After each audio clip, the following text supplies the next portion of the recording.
My fiancé said, "You're not ambitious like my ex. He actually had drive." I smiled. He did. Then I hired her ambitious ex at my company and made him my assistant. Her humiliation when he had to schedule our meetings and call me sir. Original post: I, 31 male, thought I had it all figured out. Engaged to Melissa, 29, for 6 months, together for 3 years. I run a mid-size logistics company that I built from scratch after college. Nothing Fortune 500, but we do about $12 million in revenue annually and employ 65 people. Melissa works in fashion retail management. She's always been status-obsessed, but I thought it was just ambition. Turns out it was something else entirely. The comment that started everything happened at her friend Tanya's engagement party 2 weeks ago. We were talking with some couples about careers when Melissa had too much wine and decided to be honest. "Trevor's great and all," she said, gesturing at me with her glass. "But sometimes I miss being with someone truly ambitious. My ex Brandon, now he had real drive. He was going places." The whole group went silent. I just smiled. "Brandon was definitely driven," I agreed calmly. She kept going. "He worked at Goldman Sachs. He had that hunger, you know, that corporate killer instinct. Not everyone can handle that lifestyle." She looked at me with this pitying expression. "Trevor's sweet running his little delivery company, but Brandon was Wall Street material." Her friend's husband tried to change the subject, mentioning my company just landed a major contract with a hospital network. Melissa waved it off. "It's cute, but it's not exactly high finance, is it?" I excused myself to get another drink. While at the bar, I made a decision. See, what Melissa didn't know was that Brandon had applied to my company 3 months earlier. I remembered the name because she'd mentioned him before. His resume had been interesting. 2 years at Goldman Sachs, analyst, not the hotshot she imagined, then bounced around 3 startups that all failed, currently unemployed for 8 months. I'd passed on his application initially. But now? Now I had a different idea. Monday morning, I called my HR director, Rachel. "That Brandon Fitzgerald who applied for the operations manager position? Set up an interview." "Really? His experience seems scattered. I want to see him. Thursday, 2 p.m. Update 1 week later. The interview was fascinating.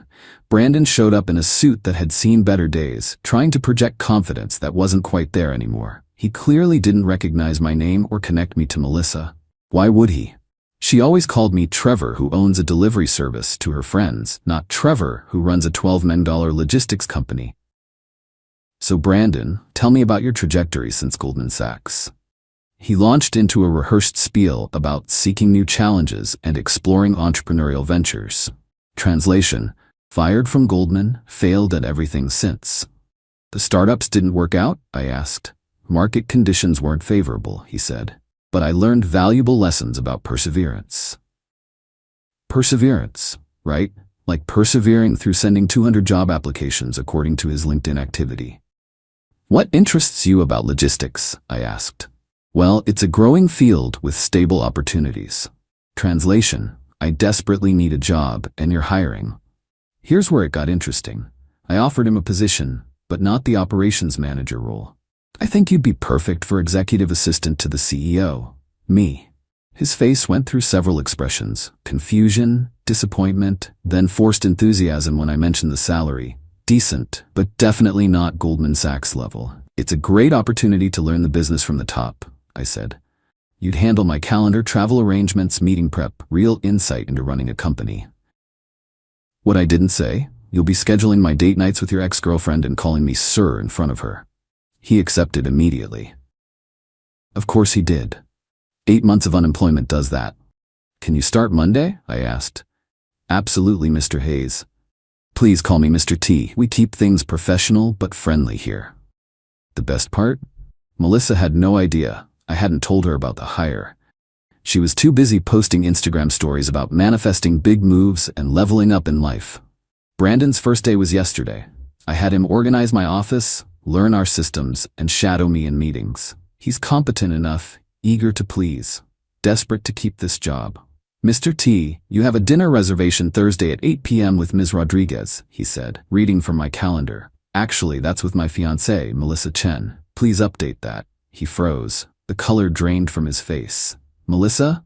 Chen?" Yeah, you might know her actually. She mentioned you two dated years ago. Small world, right? He stammered something about professionalism and keeping things separate. I waved him off. Ancient history, I'm sure. We're all adults here. The panic in his eyes was delicious. Update 2. 3 days later. Thursday arrived. I told Melissa I wanted to stop by my office before dinner to grab something. She agreed, though complained about having to see my little warehouse. We walked into the executive floor at 7:30 p.m. Brandon was still there, finishing reports I'd asked for. Brandon, perfect timing, I called out. Come meet my fiancée. The look on Melissa's face when Brandon walked around the corner in his assistant's lanyard was worth everything. Her mouth opened, closed, opened again like a fish gasping for air. Mel, Brandon said weakly. Brandon, why are you? Brandon's my new executive assistant, I said cheerfully. Been doing great work. Brandon, can you check if the Marchetti contract is ready for tomorrow? Yes, Mr. T, right away. He practically ran to his desk. Melissa grabbed my arm. We need to talk. Now. In my office, she exploded. You hired my ex as your assistant? Is that a problem? He said he was ambitious and driven. I needed someone with those qualities. This is insane. You're being petty and childish. Petty? I hired a qualified candidate who needed a job. You're the one who spent an entire party talking about how amazing he was compared to me. I was drunk. In vino veritas, babe. She stormed toward the door, then turned back. Make him quit. I can't make employees quit, Melissa. That would be illegal. Besides, he really needs this job. Been unemployed for 8 months, apparently. Her face went white. 8 months? Yeah, turns out Goldman Sachs let him go 2 years ago. Something about performance issues. The startups after that, all failed. He's been living with his parents. I watched her world tilt. Her ambitious, driven ex who was going places was fetching my coffee and calling me sir. This is cruel, she whispered. Cruel? I gave a struggling man a decent job. That's actually pretty kind. Want to grab dinner still? She left without another word. Didn't go to dinner. Didn't go home either. Went straight to her mother's house. Her mom, Gloria, called me an hour later. Trevor, what's this about you humiliating Melissa? I hired an employee, Gloria. If Melissa feels humiliated by her ex having a normal job, that's her issue. You did this to hurt her. I did this to help someone who needed work. The fact that Melissa spent months comparing me negatively to him? Well, now she can see how that comparison actually plays out. This is abusive behavior. Comparing your fiancé negatively to your ex at public events is abusive behavior, Gloria. Hiring someone who needs a job is just business. She hung up. Brandon tried to quit the next morning. Walked into my office shaking. Mr. T, I think it's best if I... Brandon, sit down. He sat. Did Melissa contact you? She called last night. She was upset. Did she tell you to quit? He nodded. Brandon, you need this job, correct? You've been unemployed for 8 months. You're living with your parents. Your LinkedIn shows you've applied to over 200 positions. His shoulders sagged. This is a good job, I continued. Fair pay, growth potential, stable company. You'd throw that away because your ex-girlfriend is embarrassed? It's complicated. It's not. You work for me, not her. You do good work, you keep your job, you quit because she demands it. Good luck explaining that gap to your next interviewer. He stayed. Update 3, 1 week later. The last week has been a masterclass in entitled meltdown. First, Melissa tried to ambush me at the office. Showed up Monday with her friend Tanya, the one whose party started this, for support. They marched past reception like they owned the place. Brandon saw them coming and tried to hide in the supply closet. I called him into my office right as they arrived. Brandon, I need you to take notes for this meeting, I said loudly. Melissa's face went red. We need to talk privately. Brandon's my assistant. He stays. Company policy for all unscheduled meetings. Tanya jumped in. This is psychological warfare, Trevor. You're torturing her. I'm running a business. Brandon, please document Miss Chen and Miss Walker's concerns.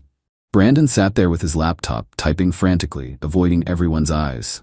Melissa tried a different approach. Baby, please. I love you. I made one stupid comment. Multiple comments. Over months. Brandon, did you get that? Miss Chen admits to multiple derogatory comparisons. This is sick, Melissa screamed. Brandon, tell him how sick this is. Brandon looked like he wanted to disappear into his chair. I just work here. You're pathetic, she spat at him. Both of you. Security escorted them out. I asked Brandon to write up an incident report. Then came the social media campaign. Melissa posted a long rant about narcissistic abuse and workplace harassment. Tagged my company. Big mistake. My lawyer sent her a cease and desist within 24 hours. Defamation is serious business. The post disappeared, but the damage to her narrative was done. Several mutual friends had screenshot it and sent it to me, appalled by her accusations. Her mom, Gloria, tried next. Showed up at my condo building, convinced the doorman she was surprising me for my birthday. It wasn't my birthday. You're destroying my daughter. Your daughter destroyed our relationship when she decided I wasn't good enough. She's had to take time off work. She's too humiliated to show her face. That sounds like a personal problem. End this. Fire him. I don't fire good employees to make my ex-fiancée happy. Oh, did she not mention? We're done. I pulled out my phone, showed her the text I'd sent Melissa that morning, officially ending our engagement and asking her to return the ring. Gloria actually tried to slap me. I stepped back and she hit the door frame. The building's security camera got everything. I filed a police report, but the peak entitlement came yesterday. Brandon came into my office, pale and shaking. Mr. T, there's a situation. Melissa was in the lobby with a man I didn't recognize. Turns out it was her new boyfriend, some crypto guy named Austin she'd met on a dating app 3 days after we split. She was demanding Brandon be fired or she'd sue for emotional distress. I came down to the lobby with our head of security and Rachel from HR. Miss Chen, you're trespassing. Leave immediately. Austin puffed up. You can't talk to her like that. She has rights. She has the right to leave before we call the police. I'll ruin you, Melissa screamed. I'll tell everyone what kind of psycho you are. Brandon, I said calmly, please call the police and report trespassing and harassment. Brandon pulled out his phone. The look on Melissa's face when her ambitious ex started dialing 911 on her behalf was priceless. They left before the cops arrived, but we filed the report anyway. Final update, 2 weeks later. It's been a month since I hired Brandon, and the dust has finally settled. Melissa's attempts at legal action went nowhere. Turns out judges don't sympathize with he hired my ex-boyfriend and pays him a fair wage as grounds for emotional distress. Her lawyer dropped her after she couldn't pay the retainer. The crypto boyfriend Austin disappeared after 2 weeks when he realized she was broke and drama-prone. She got fired from her retail management job after missing too many shifts for her mental health days and showing up drunk to a regional meeting. Her Instagram went from manifesting big moves to deleted entirely. Last I heard through mutual friends, she moved back in with Gloria and is working at a department store. Not management, sales floor. Brandon? Still working here. Turns out he's actually decent at the job when he's not trying to pretend he's a Wall Street hotshot. He keeps his head down, does his work, calls me Mr. T or Sir, without me having to ask. We had an interesting conversation yesterday. Can I be honest, Mr. T? Go ahead. When I dated Mel, she constantly compared me to other guys. Her friend's boyfriend who was a doctor. Her cousin's husband who owned restaurants. Nothing was ever enough. Sounds familiar. I tried so hard to be what she wanted, the Gordon Gekko thing. It wasn't me. Getting fired from Goldman was actually a relief, but I couldn't admit it. And now? Now I'm good at a normal job with a good boss who doesn't expect me to be anything but competent and professional. Glad to hear it. He paused at the door. She never appreciated what she had, did she? With either of us. No, Brandon, she didn't. The ring? She tried to keep it, claimed it was a gift. My lawyer reminded her that engagement rings are conditional gifts in our state. She FedExed it back last week with a note calling me various names. I sold it and donated the money to a local job placement charity. Seemed fitting. My company, doing better than ever. That hospital network contract led to 2 more. We're expanding, hiring more people, including a new operations manager since Brandon's doing well in his current role. Me, I'm dating someone new. Anna from the hospital network we contracted with. She thinks the whole story is hilarious and says she's glad Melissa showed me who she really was before we got married. Anna also makes more than me, and you know what? I'm totally fine with that. The revenge wasn't about destroying Melissa. It was about showing her that her whole value system was broken. The ambitious ex she lauded over me? He works for me now? Her status-obsessed worldview? It collapsed when faced with reality. She wanted to humiliate me by comparing me to Brandon. Instead, she humiliated herself by revealing how shallow her values were. Every time Brandon schedules my meetings, takes my calls, or says, "Yes, Mr. T," it's a reminder that ambition without ability is just empty posturing. Gloria still sends me angry texts occasionally. I don't respond. Brandon forwards them to our legal department as potential harassment evidence. Someone asked if I feel bad about the whole thing. Honestly, no. I gave an unemployed man a decent job. I showed my ex-fiancée who her hero really was. I dodged a bullet by not marrying someone who would never appreciate what she had. The only thing I regret, not seeing the red flag sooner. Like when she insisted we go to the most expensive restaurant in town for our anniversary but complained my company didn't have prestige. Or when she said my success didn't count because I didn't wear a suit to work. Brandon still works here. He's actually getting promoted next month to a real operations role, not assistant. He earned it. Melissa would probably lose her mind knowing her ambitious ex is succeeding, working for me. But she'll never know. She's blocked on everything, legally barred from contacting me or coming near my company, and living her new reality, where she's not the main character in anyone's success story anymore. Turns out I was ambitious after all.